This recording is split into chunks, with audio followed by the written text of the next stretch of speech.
Hi there, everyone.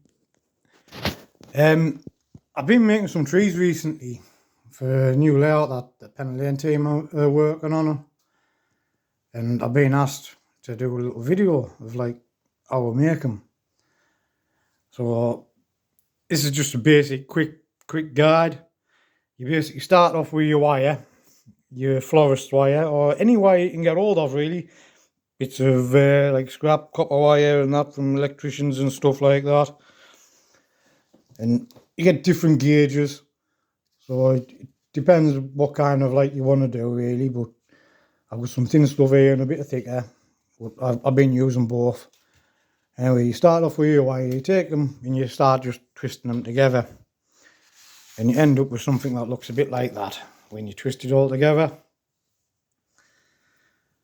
And you do different bits at a time. So if you say this bit here has all been one bit, a group of wires, and then another bit grouped, and then there's like 4 bits of wires there all grouped together, and then they're tied up to make a tree. How you like it, you know, however you want to have it looking like.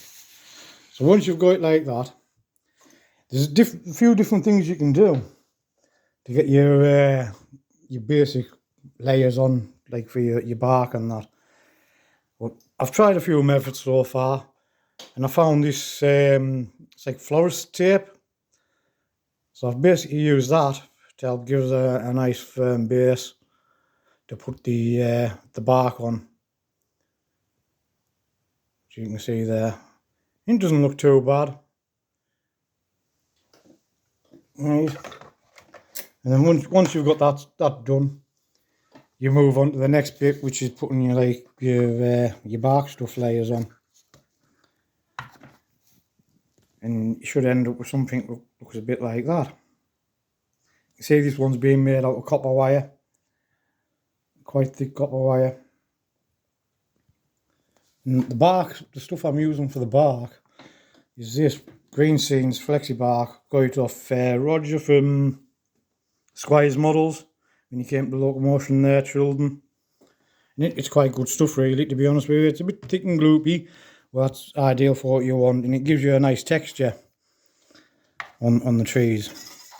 You see this one here, I don't know if you can really see the texture on it, little bubbles and that. Gives you a lovely texture.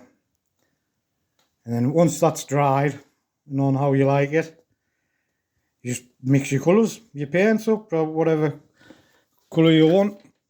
Right, first of all, sorry, I give it a spray of like an undercoat black. You can use any colour, grey, black, whatever you got handy, really. It's just to give it a basic undercoat. And then I've gone over this one with a mixture of different browns. So you've got like the model colour Velgero, and this one's a burnt umber. So I've used that and a few different ones, beige brown, added a bit of blue greys in and stuff to give it different tones as well. And then you paint it up how you like it and you leave it to dry. And then once you're ready with that, you can start. There's a few different other methods you can use. With that one there, I've used horsehair, which is the rubberized horsehair, also from Squires, like, and Tree Menders sell it as well. I got some stuff from Tree Menders. This wire I got from Tree Menders, and quite a good company to deal with. The package didn't turn up at first, so they resent it, which was brilliant of them.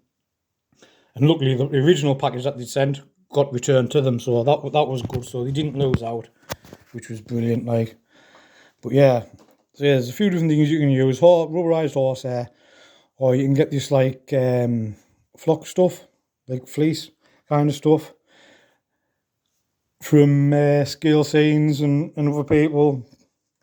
I think Squire sell it as well. But this one I've made myself from the lining of an old quilt I had. I've just taken it out and I've dyed it green, like, as you can see, and that gives you a bit of a basis for your trees, which kind of looks like that once it's on. This is another one in production at the moment. So it gives it a nice basis to stick all your leaves and your scatter and stuff on, like. Which is very good. But this one here I've used the rubberized horsehair on. And I don't think it looks too bad, to be honest.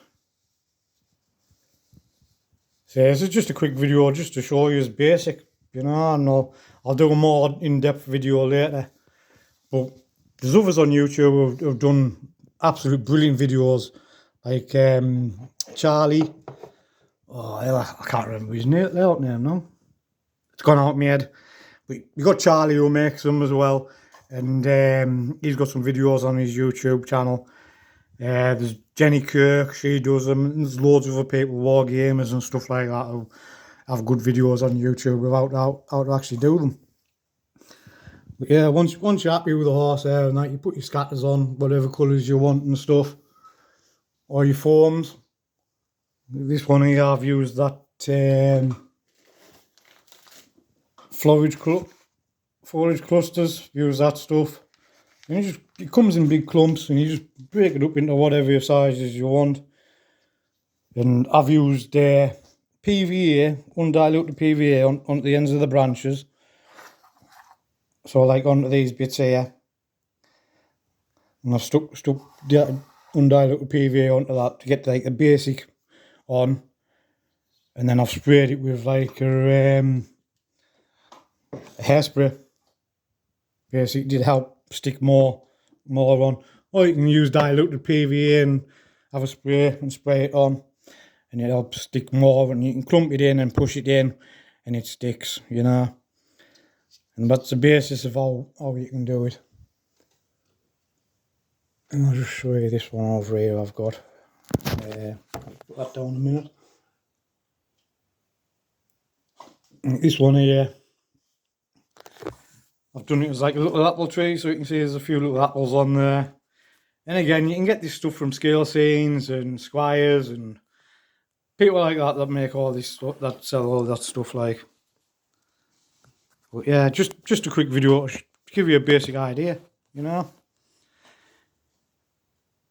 Anyway, have a good day, everyone, and keep an eye out for the next video, which I'll do a proper in-depth video, and I'll take you through the actual wire, making the wireframe armatures, and then to the coating of it and that, and the painting, and then we'll move on to the flocking. Alright, have a good day, everyone. See you later. Bye bye.